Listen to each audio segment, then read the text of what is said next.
Bună ziua! După cum știți, la Dubrava sunt îngrijiți aproximativ 450 de bolnavi. Acești oameni au povești triste de viață. Astăzi vom împărtăși una dintre aceste povești, povestea lui Sandu. Sandu este nevăzător și a fost abandonat de familie din momentul în care a aflat că este bolnav. Sandu, mă bucur că ai vrut să împărtășești cu noi povestea ta. Vrei să ne spui câți ani ai, de unde ești? Mulțumesc. Din județul Iași, Comuna Gorban. Și ce vârstă ai? 65 de ani. Și spune-ne ce s-a întâmplat, cam de câți ani ești la noi? Aproape de 3 ani de zile. Și de câți ani ți-ai pierdut total vederea? La 2 ani și ceva. Când am fost cioban la oie. În momentul în care tu te-ai îmbolnăvit și n-ai mai putut să lucrezi, să-ți îngrijești oarecum familia, să o susții în privința aceasta financiară, ei te-au abandonat. Știu că a fost o lovitură grea pentru tine. Unde ai locuit? În piață, în Ai Ierzăvit. locuit în piață. Da.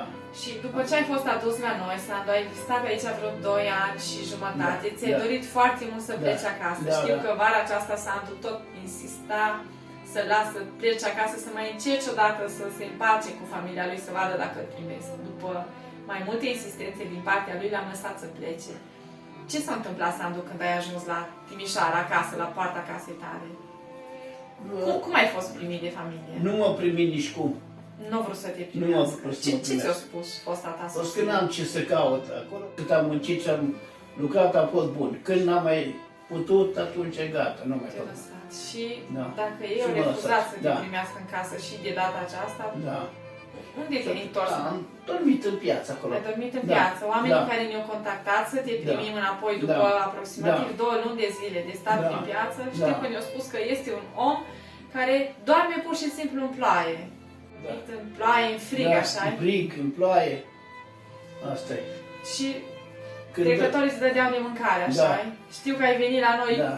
înfrigurat, murdar, îți tot ziceai că te doare spatele de la frig. Da. Sandu, dacă nu ai fi locuit la noi, ai fi locuit în continuare Pe stradă. așa, Da. pe stradă, nu ai fi avut Da. nicio altă Nici o posibilitate. șansă, da. Tu îmi spuneai că au încercat să găsească la alte Da. adăposturi, dar Da. nu erau locuri. Mai Nu ales erau că locuri, da. nu ai niciun fel de venit și Nu. atunci nu ți-o găsit nici Da, ceva. nici cum, da. Și Nu. la noi cum e? E foarte bine. E foarte bine, deci eu nu pot să zic că e rău. Ești bine îngrijit aici? Da. Baie, tot, apă caldă, tot. Sandu îi omul care e bucuros, toată ziua stă pe hintă. Azi îl întrebam, Sandu, ce faci cu mine? Zice, laud pe Domnul. El stătea și cânta și plin de bucurie. Zice, să acasă, laud pe Domnul. Mă bucur că... Nu plânge, Sandu. Mă bucur că ești aici, că ești în mijlocul nostru și că ești mai bine. Îți mulțumesc că ai vrut să împărtășești cu noi trăirile tale. Mulțumim Domnului care zilnic ne poartă de grijă și vă mulțumim și dumneavoastră celor care susțineți activitatea noastră. Multă sănătate!